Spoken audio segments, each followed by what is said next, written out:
Hello बच्चों, आज हम आपके सामने जो टॉपिक लेके आए हैं वो है 1644 की मतीरे की राड़। ठीक है। 1644 में नागौर रियासत के शासक अमर सिंह राठौर और बीकानेर रियासत के शासक कर्ण सिंह राठौर के बीच मतीरे की खेती के क्षेत्र को लेकर मतीरा नामक स्थान पर युद्ध हुआ। किस किस के बीच हुआ? 1644 में नागौर रियासत के शासक अमर सिंह राठौर और बीकानेर रियासत के शासक कर्ण सिंह राठौर, अमर सिंह और कर्ण सिंह दोनों के बीच में मतीरे की खेती के क्षेत्र को लेकर मतीरा नामक स्थान पे युद्ध हुआ, जिसे राजस्थान के इतिहास में मतीरे की राड़ के नाम से जाना जाता है। राजस्थान में इस युद्ध का क्या नाम पड़ गया? मतीरे की राड़, क्योंकि ये मतीरे की खेती को लेकर किया गया युद्ध था।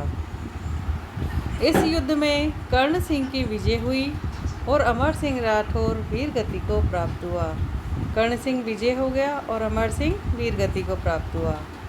मतीरे के क्षेत्र पर कर्ण सिंह का अधिकार हो गया और मतीरे के क्षेत्र पर किसका अधिकार हुआ? कर्ण सिंह का। नोट: नागौर का दुर्ग अमर सिंह राठौर की वीरता के कारण प्रसिद्ध है। लेकिन नागौर के दुर्ग को किस लिए जाना जाता है? अमर सिंह राठौर की वीरता के कारण जाना जाता है। ये राजस्थान का ऐसा दुर्ग है जिस पर तोपों द्वारा दागे गए गोले भी बिना क्षति पहुंचाए समानांतर निकल जाते हैं। ऐसा कहा जाता है कि ऐसा दुर्ग है ये नागौर का, जिसमें क्या यदि तोपों के से गोले दागे भी जाएं तो वो दुर्ग को क्षति नहीं पहुंचाते बल्कि समानांतर निकल जाते हैं। इस युद्ध में अमर सिंह राठौर की 16 खंभों की छतरी स्थित है। इस दुर्ग में क्या स्थित है? अमर सिंह राठौर की 16 खंभों की जो छतरी है वो भी बनी हुई है। नागौर के दुर्ग को वर्ष 2007 में कन्फ्यूशियस अवार्ड से सम्मानित किया गया। नागौर के दुर्ग को किससे सम्मानित किया गया? 2007 में कन्फ्यूशियस अवार्ड से।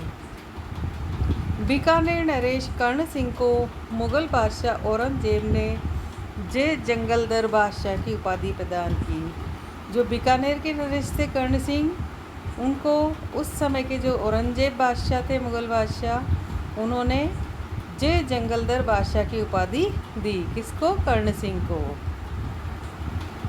जिसे कर्ण सिंह ने अपनी मुद्रा पर अंकित करवाया। इस उपाधि को उसने कर्ण सिंह ने क्या किया? जो उस समय उसकी मुद्रा चलती थी उस पर उत्कीर्ण करवाया।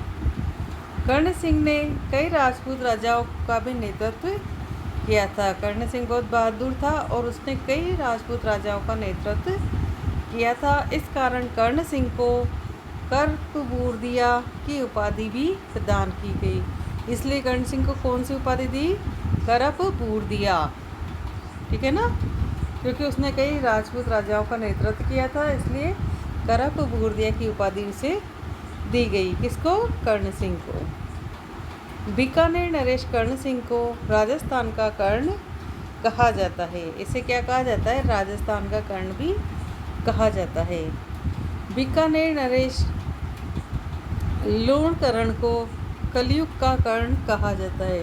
जो बीकानेर नरेश लूणकरण थे उनको कलयुग का कर्ण कहा जाता है। ये बात यहाँ पे इसलिए आई है क्योंकि जब कर्ण सिंह को राजस्थान का कर्ण कह रहे हैं तो हमारे सामने एक बात और निकल के आएगी। तो कलयुग का कर्ण कौन है? तो वो है लूणकरण। ठीक है ना। मुंशी देवी प्रसाद बीकानेर नरेश राय सिंह को राजपूताने का कर्ण कहा। मुंशी देवी प्रसाद ने क्या कहा कि जो बीकानेर के नरेश थे राय सिंह, उनको राजपूताने का कर्ण कहा। किसने? मुंशी देवी प्रसाद ने। ठीक है। तो अलग अलग नरेश राय सिंह को तो क्या कहा? राजपूताने का कर्ण। लूणकरण को कहा कलयुग का कर्ण और कर्ण सिंह को कहा राजस्थान का कर्ण। ठीक है। और कर्ण सिंह की एक उपाधि और क्या थी? करपबूर्दिया, क्योंकि इसने राजपूत राजाओं का नेतृत्व किया था। और इसकी एक उपाधि और उसे कौन सी मिली थी? औरंगजेब ने दी थी कर्ण सिंह को। क्या दी थी? जय जंगलधर बादशाह। ठीक है। और नागौर के दुर्ग को कौन से अवार्ड मिला था कन्फ्यूशियस अवार्ड। कब मिला था? 2007 में। और इसमें 16 खंभों की छतरी कौन सी है? वो अमर सिंह राठौर की 16 खंभों की छतरी कहाँ है? नागौर के दुर्ग में है। और इसके लिए और क्या कहा जाता है कि ऐसा दुर्ग है जिस पर तोपों द्वारा दागे गए गोले भी बिना क्षति पहुँचाए समानांतर निकल जाते हैं। तो मुझे उम्मीद है आपको ये छोटी सी जानकारी बहुत अच्छी लगी होगी। अगली जानकारी लेके आपके सामने आएंगे। तब तक के लिए हमारे चैनल को लाइक शेयर सब्सक्राइब कीजिए। जय हिंद, जय भारत।